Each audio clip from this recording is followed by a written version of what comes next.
일타 큰 스님의 윤회와 인과응보 이야기. 부처님도 순응한 전생업보. 말먹이 보리를 드신 부처님. 부처님께서 비란다국의 성문 밖 연목수 밑에서 살고 계실 때의 일입니다.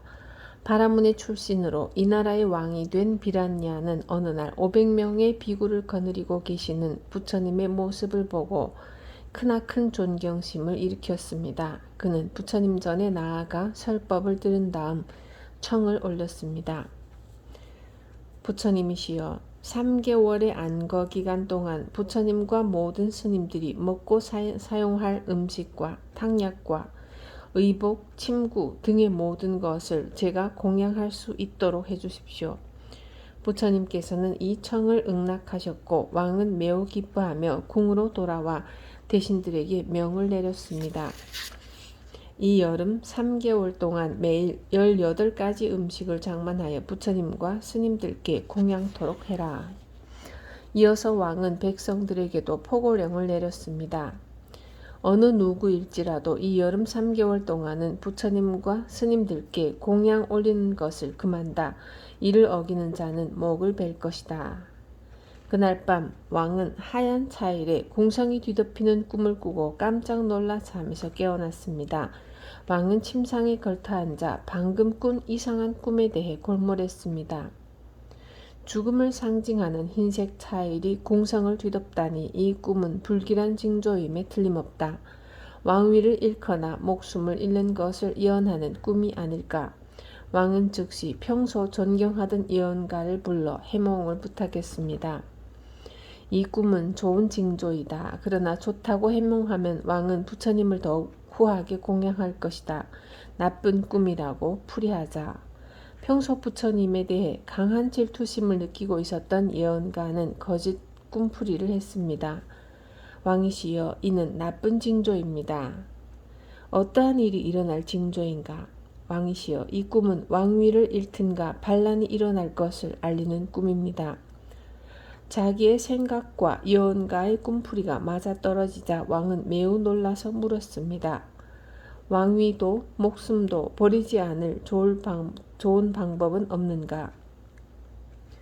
이 여름 3개월 동안 아무도 만나지 마시고 궁궐 깊이 숨어 계시면 재난을 면할 수 있을 것이옵니다.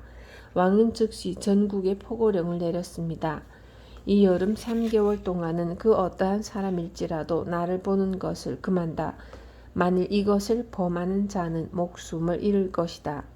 왕은 생명에 대한 애착 때문에 부처님과 한 약속을 까마득히 잊은 채 포고령을 내린 뒤 궁중 깊이 숨어버렸습니다. 그 이튿날 아침 부처님과 500명의 비구는 공양을 받기 위해 궁중으로 갔으나 왕궁의 문은 굳게 닫혀 있었고 수문장은 출입을 봉쇄하였습니다. 부처님의 시봉 아난존자는 수문장에게 말했습니다. 국왕은 어제 앞으로 3개월 동안 음식, 의복, 탕약, 침구를 공양할 수 있도록 해달라고 부처님께 청하였는데 어찌 문조차 열지 않는 것이오.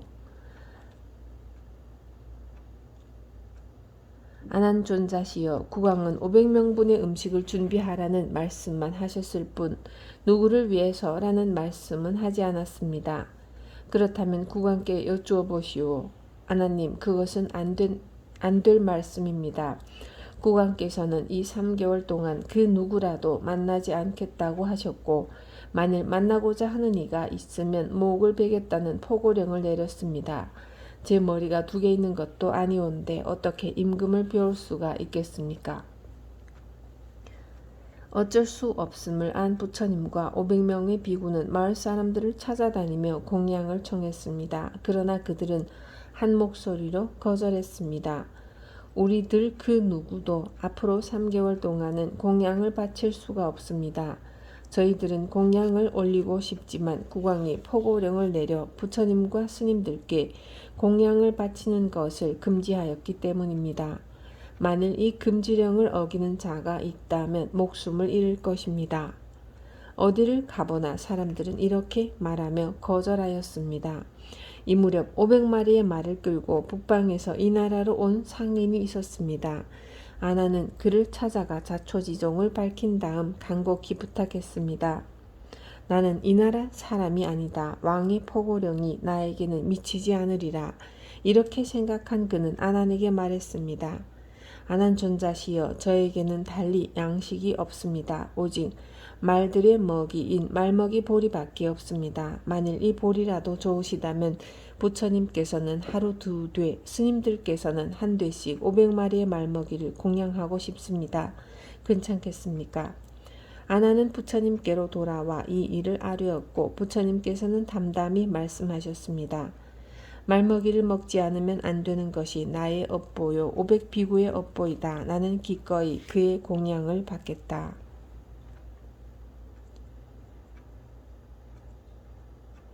아나나, 너는 줄을 가지고 비구들에게 가서 이렇게 말하여라.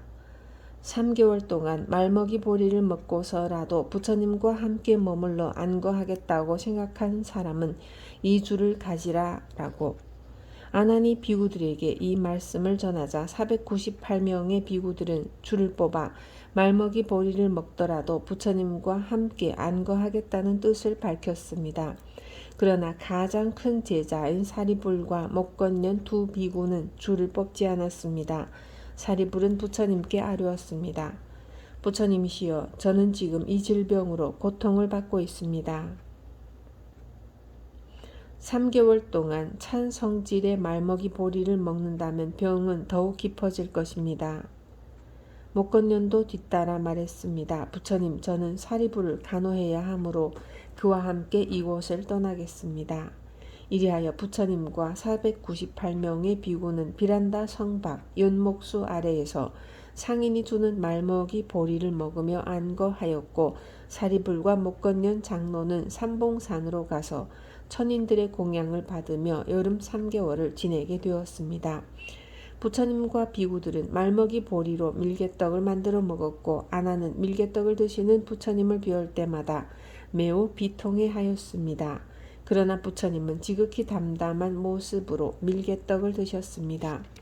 3개월의 안거가 끝난 날 비구들은 각자의 소지품을 챙겨 부처님 앞에 모였습니다.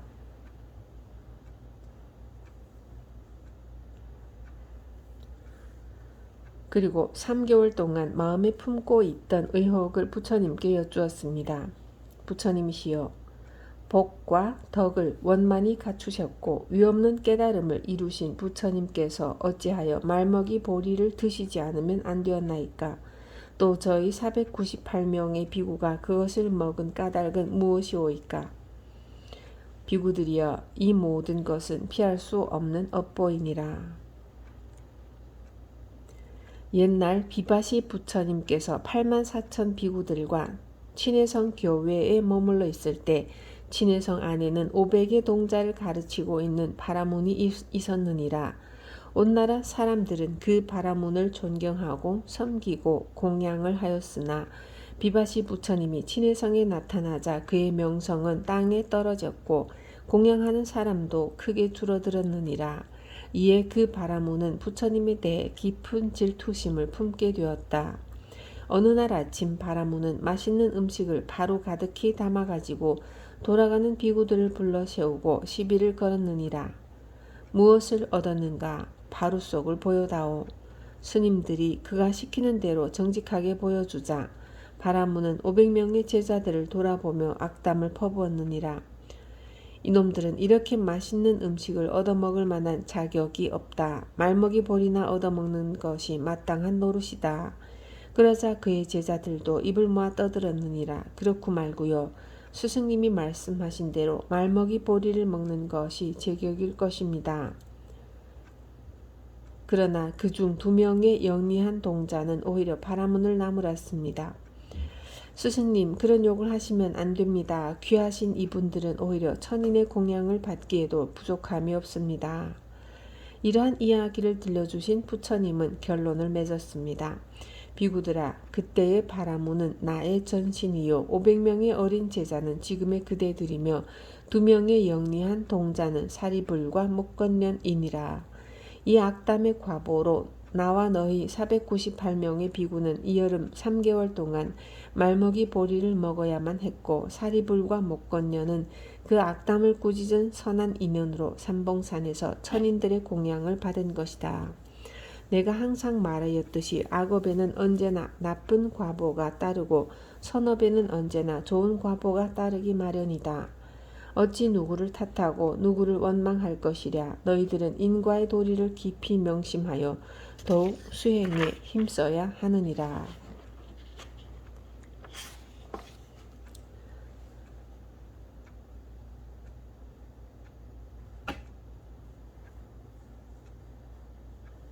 라후라의 태중 6년. 부처님의 아들인 라후라 존자가 어머니 뱃속에서 6년 동안을 있었다는 태중 6년설이 전해지고 있습니다. 부처님의 아내인 아쇼다라 태자비가 부처님이 출가하기 전에 아이를 잉태하였다가 부처님이 도를 깨달은 직후 곧 6년 만에 아들을 낳았다는 것입니다. 그러나 카필라 성의 사람들은 이를 이해할 수가 없었습니다. 부처님께서는 이미 6년 전에 도를 구하기 위해 왕궁을 떠났고 그 뒤 카필라 성으로 단 한 차례의 눈길도 주지 않았습니다. 따라서 10달이면 태어날 아기를 6년 만에 낳았다고 주장하고 그것도 부처님의 아들이라 주장하는 태자비의 말을 그대로 믿어줄 사람은 없었습니다. 삽시간에 카필라 성은 묘한 소문으로 들끓었고 왕실회의에서는 모자를 함께 불태워 죽일 것을 결정하였습니다. 그러나 태자비인 아쇼다라는 조금도 당황하지 않았습니다. 비록 6년 만에 나온 아이이기는 하지만 분명히 시달타 태자가 출가하기 전에 임신하였고 태자가 출가한 뒤에도 한 점 양심에 꺼리낄 행동을 한 일이 없었기 때문입니다.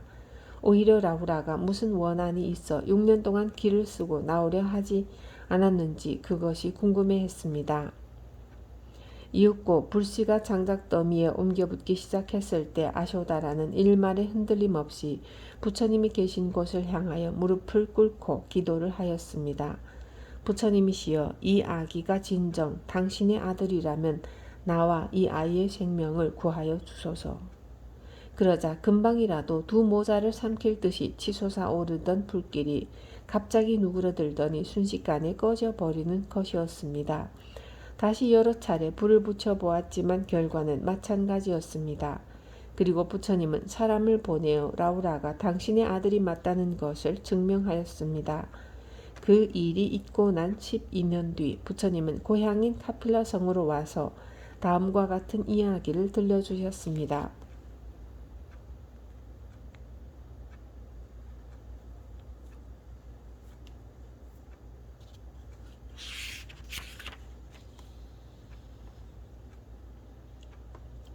옛날 어느 깊은 산중 토굴에는 열심히 수행 정진하는 수도인이 있었느니라. 어느 날 토굴에서 선정을 닦던 그는 어디선가 들려오는 바스락거리는 소리에 신경이 쓰여 마음을 집중할 수가 없었다. 자리에서 일어나 주위를 살펴보니 쥐 한 마리가 벽을 갉고 있었느니라. 수도인은 자신의 공부를 방해하는 쥐를 밉게 생각하여 쥐가 구멍 속으로 들어간 사이에 커다란 밤송이 하나로 입구를 막아버렸느니라. 쥐는 구멍 속에 갇혀 어두움과 주림의 고통을 억지로 참으며 원한을 품었느니라. 내 언젠가는 이 원한을 몇백 곱으로 갚아주리라. 그렇게 엿새가 지난 다음 뒤늦게 애련한 마음을 일으킨 수도인은 쥐를 꺼내주었다. 그날 쥐에게 있어 그토록 길게 느껴졌던 엿새가 오늘에 이르러 6년의 가품으로 되돌아온 것이니 그때의 수도인이 바로 아쇼다라요 갇혀있던 쥐가 라후라로 태어난 것이니라.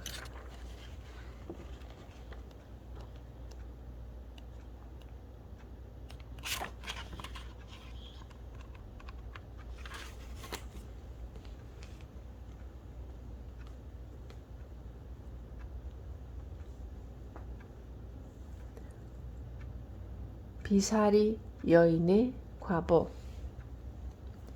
부처님 당시 덕차시라국에 비사리라는 아름답고 현명한 처녀가 있었습니다.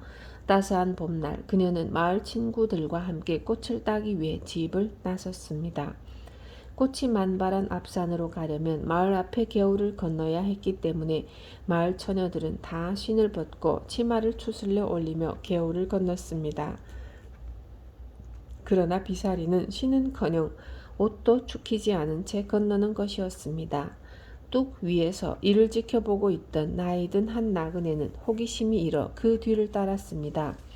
처녀들은 꽃이 만발한 동산을 올라 향기로운 꽃을 정신없이 따서 꽃바구니에 담고 있었지만 내를 건널 때 신을 벗지 않고 건너던 바로 그 처녀만은 다소곳한 자세로 손길이 닿기 쉬운 곳에 꽃만을 차근차근 따고 있었습니다.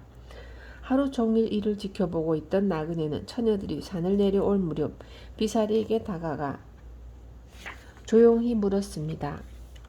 아가씨, 다른 아가씨들은 많은 꽃을 꺾기 위해 나무에도 올라가고 서로 다투기도 하는데 왜 아가씨는 손에 닿는 꽃만을 따셨죠? 그녀는 시원한 눈매를 얌전히 치뜨며 은쟁반의 옷구슬이 구르는 듯한 목소리로 말했습니다. 별로 대단한 뜻은 없사옵고 나무에 오르다 미끄러지거나 하면 몸을 다칠 염려가 있어 조심했을 뿐입니다. 그렇다면 조금 전에 내를 건널 때 왜 옷도 걷지 않고 신을 신은 채 건넜죠? 신을 신은 것은 냇물 가운데 혹시 가시덤불이나 사금파리가 있어 발을 상하게 하지 않을까 하여 조심한 것뿐이오며 옷을 걷지 않은 것은 여자의 몸이 묘하여 맨살을 남자에게 보이게 되면 그로 인해 유혹을 일으키게 되고 걷어올린 모양이 고우면 모르지만 그렇지 못할 경우 흉하게 보일 수도 있기 때문이었습니다. 비사리의 이야기를 듣고 감명한 나그네는 다시 물었습니다. 아가씨의 집은 어디이며 아가씨와 아버님의 성함은 무엇이요? 저의 아버지는 달마하선이며 저의 이름은 비사리라 합니다.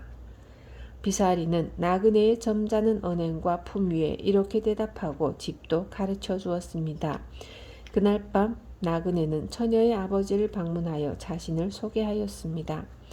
저는 코살라국 피사익 왕의 두터운 신임을 받고 있는 명제상 리기미 대신의 가신입니다. 지금 리기미 대신의 명을 받고 그 댁의 며느리 될 아가씨를 찾아 오천축 16국을 찾아다니고 있는 중입니다. 그리고 나그네는 단도직입적으로 말했습니다.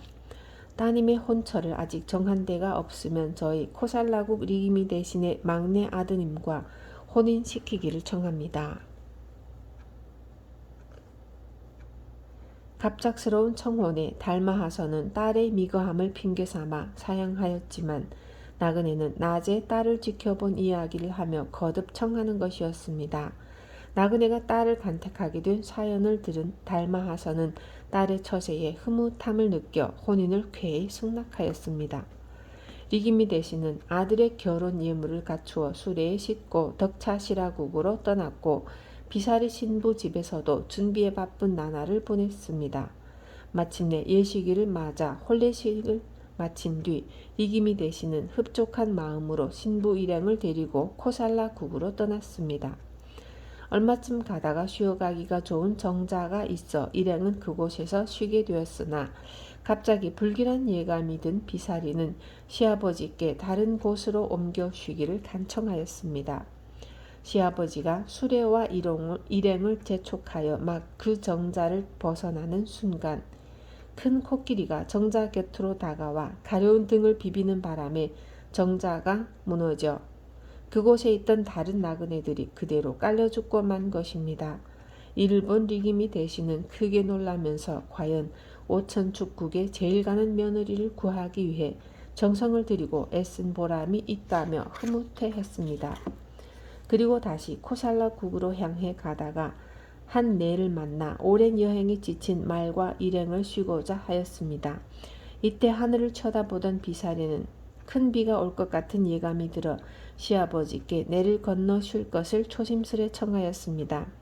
시아버지는 정자에서의 일을 경험한지라 며느리의 말대로 곧 출발할 것을 명하자 영문을 모르는 인부들은 투덜거리며 마지못해 따라 나섰습니다. 일행이 내를 건너 평지를 지나고 언덕에 올라 숨을 돌리는데 갑자기 번개와 천둥이 치면서 소나기가 쏟아져 냇물이 순식간에 불어났습니다. 일행은 일찍 건너오기를 잘했다고 하면서 서둘러 장막을 치고 비를 피하였으며 리기미 대신은 또 한 번 경탄을 금치 못했습니다.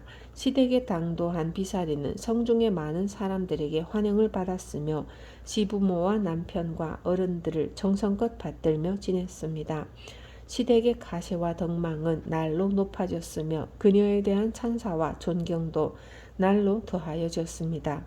어느덧 그들 부부는 출중한 아들 칠형제를 두게 되었습니다. 칠형제를 기르는 동안 그녀에게도 고난이 없었던 것은 아니었습니다. 친정의 나라인 덕차시라국과 시가의 나라인 코살라국 사이에 세력 다툼에 불화가 감돌아 전쟁 직전의 상태에까지 이르게 되었습니다. 그런데 당시의 전쟁 풍속은 특이한 점이 있었습니다. 곧 서로의 국력을 가늠하는 데 있어 무력의 강약도 중요한 기준이 되었지만 그보다 뛰어난 지혜로 국민의 단합심을 가져오게 하는 현인이 있는가 없는가 하는 것이 더 큰 기준으로 작용되고 있었던 것입니다. 그러므로 전쟁 전에는 상대국에 현인이 있는지를 시험하기도 하고 전승국에서는 패전국으로부터 배상금 대신 그 나라의 현인을 데리고 가는 예가 많았습니다. 대표적인 예가 중인도 마갈타국의 마명보살과 서역 구자국의 구마라습 3장을 들 수 있습니다. 비사리 여인의 친정이 있는 덕차시라국에서도 코살라국에 현인이 있는지 여부를 시험하기 위해 3가지 문제를 보내왔습니다.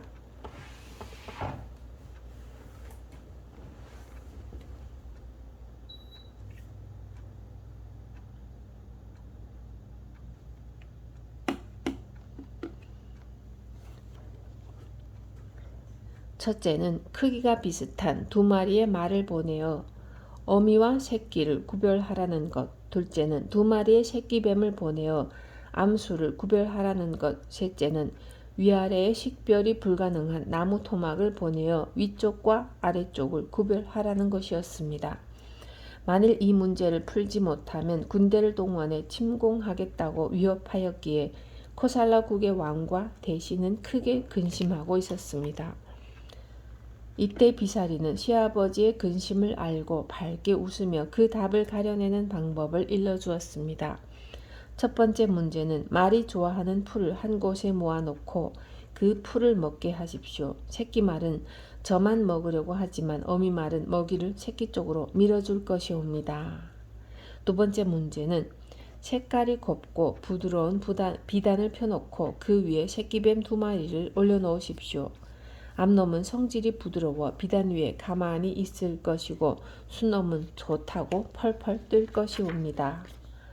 세 번째 문제는 큰 통에 물을 가득 담은 다음 그 물 위에 나무를 띄워 보십시오. 가라앉는 쪽이 밑부분이고 뜨는 쪽이 윗부분이옵니다. 마침내 문제를 가지고 온 덕차라 시국의 사신은 탄복을 하며 돌아갔고 비사리는 사위국의 위기를 구했습니다. 피사익 왕은 자신들이 풀지 못하는 난문제를 풀어준 주인공이 비사리라는 것을 알고 만나기를 청하였으며 그녀의 고결하고 밝은 얼굴과 한없는 슬기, 위엄을 함께 담은 눈과 단정한 몸매를 보며 경탄을 금치 못하였고 존경하는 마음이 생겨 의동생을 맺었습니다.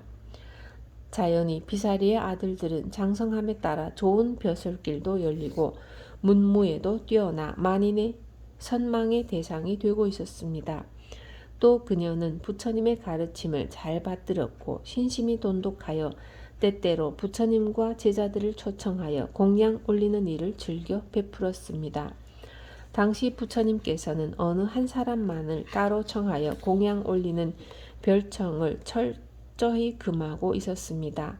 비사리 여인 또한 어느 한 스님만을 청하는 것이 아니라 부처님의 제자가 얼마나 되든지 부처님을 모시고 계신 스님네들 한 분도 빠뜨리지 않고 청하는 공양청을 하였기 때문에 실로 엄청난 잔치와도 같았습니다. 비사리 여인은 어느 날 부처님과 학덕 높은 스님네를 모시어 좋은 음식과 진귀한 과일과 차를 내어 정성껏 공양하고 옷과 약을 시주하였으나 비사리는 왠지 마음 한구석이 불안하고 떨렸습니다. 거룩하신 부처님과 스님들을 모시어 공양하는 것이 얼마나 영광스러운 일인가.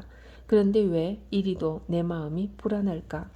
그런데 공양을 올리는 중 대궐의 임금님이 비단으로 싼 크고 무거운 함을 보내왔습니다. 모두 그 하사품을 궁금해하였고 비사리 여인도 그것이 보통 함이 아니라 임금이 직접 하사한 것이라 열어보려고 하였으나 부처님께서는 열어보지 말라고 하셨습니다. 그리고 공양이 끝난 후 부처님은 비사리 여인에게 법문을 설했습니다. 비사리 여인이여, 육신은 덧없고 한없이 괴로운 것이니라. 생로병사의 고통은 물론이요 살고 있는 동안에도 모든 일이 뜻대로 되는 것은 아니며 지금 당장은 즐겁고 편안하여도 미래에 대한 불안과 은혜에 얽혀 살아야 하느니라. 모든 중생이 참된 자신을 잃은 채 부질없는 일로 한평생을 헛되이 보내고 있으며 죄업 속에서 나날을 살아가느니라. 인생이란 인연 따라 모였다가 인연 따라 흩어지는 것. 이렇게 인연법을 깊이 관찰하여 흩어지는 인연에 애착을 가지지 말고 부디 슬퍼하지 말라. 이 세상에는 애착할 것도 슬퍼할 것도 없음이니 본래 없음을 간절히 사무쳐 알도록 하라. 비사리 여인은 부처님의 이 무상 법문을 듣는 동안 자신의 가슴을 짓누르고 있던 천근 무게의 불안한 기운이 사라졌고 한 줄기 눈물이 저절로 흘러내렸습니다. 그리고 인생 무상의 실상과 생사인연의 실상을 볼 수 있는 마음의 눈이 희미하게 남아 열리게 되었습니다. 부처님은 그녀가 마음의 그림자를 벗고 장차 안심인명의 경지에 들 것을 아시고는 곧 제자들을 거느리고 기원정사로 돌아가셨습니다. 그러자 비사리는 식구들과 함께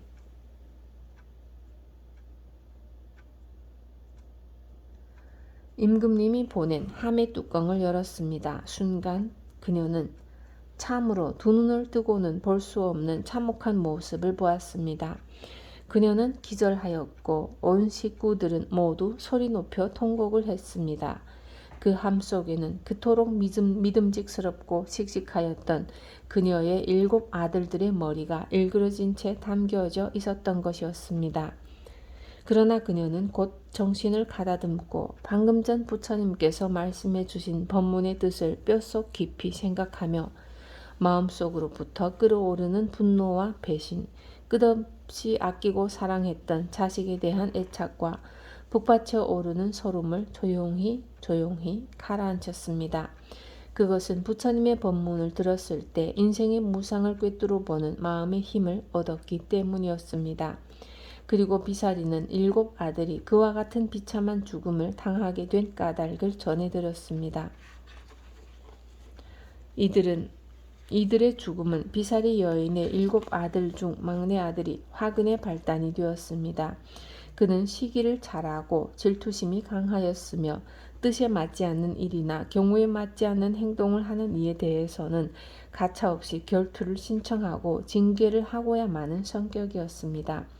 당시의 조정에는 할아버지인 리기미 대신과 라이벌 관계에 있는 거물 대신이 있었습니다. 리기미 대신은 덕망이 높고 충직한 인격으로 조정에서 신망이 높았을 뿐 아니라 비사리 여인이 파사익 왕과 의남매가 되었으므로 그의 지위는 한층 탄탄했고 드높았습니다. 또한 상대편 대신은 명문가의 후손으로 정략이 뛰어나고 신리의 밝은 정치인이었으므로 왕도 그 말에 귀를 기울였습니다. 벼슬아치의 출세 심리를 잘 조정하여 많은 실권을 장악하고 위세를 부렸던 가문이었습니다. 문제는 비사리 여인의 막내 아들과 상대편 대신의 아들 사이의 싸움에서 시작되었습니다. 이들은 서로 자신의 가문을 믿고 서로 지지 않으려는 우월감에서 늘 만나면 맞서기가 일쑤였습니다. 어느 날 2 사람이 개울 위에 다리에서 만났을 때 서로 수레를 비켜주지 않으려 하는 시비가 일어났고 시비 끝에 비사리 여인의 막내 아들은 상대편의 수레를 들어서 개울로 떨어뜨리고 말았습니다. 비사리 여인이 뒤늦게 이 사실을 알고 찾아가 사과를 하였지만 상대 쪽에서는 겉으로 양해를 하는 척 하면서 속으로 칼을 갈았습니다. 정략에 뛰어난 상대편 대신은 리기미 일가의 권세가 너무 비대한 탓이라 생각하고 비밀리에 계략을 꾸몄던 것이었습니다. 그는 겉으로는 친한 척 부드럽게 대하여 이쪽에서 서로를 믿고 안심하게 되었을 무렵 여러 가지 보배를 섞어 훌륭하게 장식한 말채찍 7개를 선물했습니다. 7 아들들은 그 말채찍이 너무나 값진 것이었으므로 고맙게 생각하면서 늘 가지고 다녔습니다. 그러나 그 말채찍 끝에는 예리한 칼이 감춰져 있었습니다. 당시의 국법으로는 어느 누구도 칼 등의 무기를 가지고 궁궐로 들어갈 수 없도록 되어 있었습니다. 어느 날 정략에 능한 저 대신은 기회를 보아 왕에게 7 형제들이 역적을 도모한다고 모함을 하였습니다. 왕이 그것을 믿으려 하지 않자 증거가 있다고 하면서 7 아들들의 채찍을 빼앗아 그 속에 든 칼을 파사익 왕에게 보인 것입니다. 이에 왕은 대노하여 7 아들들의 목을 단숨에 치게 하였던 것입니다.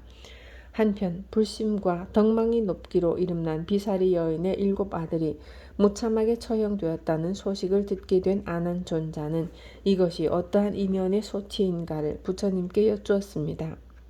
부처님은 잠깐 침묵하셨다가 침통한 음성으로 이렇게 말씀하셨습니다. 그들의 죽음은 금생의 일에서 비롯된 것이 아니니라. 그들 7사람은 저 과거세에 서로 친구 사이로서 남의 소를 훔치던 소도둑이었느니라. 소를 훔친 그들은 홀로 사는 노파의 외딴집 근처에서 소를 잡았는데 노파는 좋아라 하며 불을 피우고 물을 끓이면서 삶을 준비를 하였고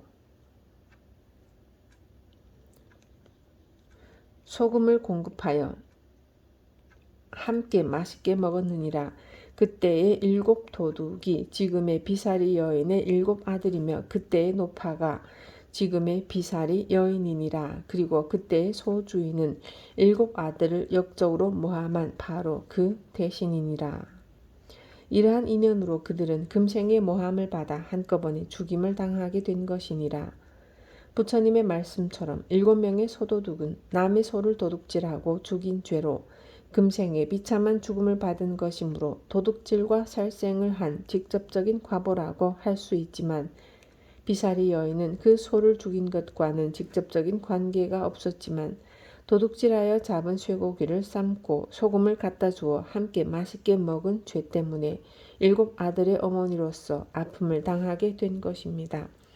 이때 아난존자는 도둑질을 한 그들이 어떻게 그와 같은 귀한 가문에서 태어나서 높은 벼슬까지 할 수 있었으며 비사리 여인은 또 무슨 공덕을 지은 바 있어서 그렇게 총명하고 부귀하게 살게 되었는지를 의심하게 되었습니다.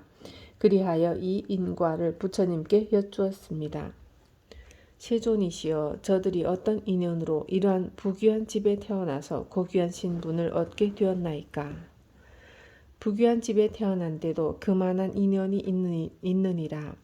아득히 먼 옛날 가섭 부처님이 출현하시어 법을 세상에 전하고 있을 때 재산이 넉넉한 한 노파가 부처님이 말씀하신 진리와 그 제자들을 지극히 공경하였으며 절에 자주 찾아와 여러 가지 공양을 올렸느니라. 어느 날 그녀는 향과 기름 등을 가지고 절에 공양하러 가다가 언덕을 오르는 길목에서 7 청년을 만났느니라. 이때 노파는 7 청년에게 간곡히 당부하였느니라. 이 향과 기름을 가지고 나와 함께 절에 가서 공양 올리는 일을 거들어주면 한없는 복을 받게 될 것입니다. 7 청년들은 노파의 공양을 도와주었고 자비심이 넘치는 노파에게 훈훈한 정을 느껴 발언을 하였느니라. 다음 생에는 저희들이 노모님을 어머니로 모시고 살기를 원합니다. 그때의 인연이 있어 금생에 비사리 여인과 모자로 만난 것이며 부처님께 함께 공양을 올린 인연 때문에 고귀한 신분으로 태어나 불심이 돈독한 불제자가 되었느니라. 이 설화를 살펴보면 목전의 부귀영화만을 위해 수단 방법을 가리지 않고 온갖 죄업을 불사하는 것이 얼마나 어리석고 위험한 짓인가를 절감하게 됩니다. 진실로 부처님 법을 믿는다면 삼세의 인과와 윤회를 믿어야 하고 삼세의 인과와 윤회를 믿는다면 그 후로는 결정코 부처님 법을 떠나지 않고 세세생생 불법을 믿겠다는 것과 지혜를 닦고 복을 짓고 죄업을 참여하며 살기를 다짐해야 할 것입니다. 우리는 남의 소를 훔쳐서 잡아먹은 7 청년과 고기를 탐한 노파의 전생은 닮지 말아야 합니다. 그리고 향과 기름을 공양한 저 노파와 그것을 기쁜 마음으로 도와준 7 청년의 전생을 힘써 배워야 할 것입니다. 또한 소를 훔쳐와 잡는 것을 보고 고기를 실컷 먹겠다는 생각으로 좋아하면서 함께 먹은 업보로 금생에 뼈아픈 슬픔을 당한 비살이 여인의 인과응보를 잊지 말아야 할 것입니다. 부귀를 누리고 살다가 젊고 씩씩한 7 아들을 잃는 아픔을 겪겠느냐. 가난하게 고생을 하며 살지만 부모 자식 사이에 생이별이 없는 그런 삶을 살겠느냐. 둘 가운데 하나를 선택하라고 하면 누구나 나중을 택할 것입니다. 참된 삶, 그것은 우리 모두의 한 마음이 결정한다는 사실을 잊지 마시기 바랍니다.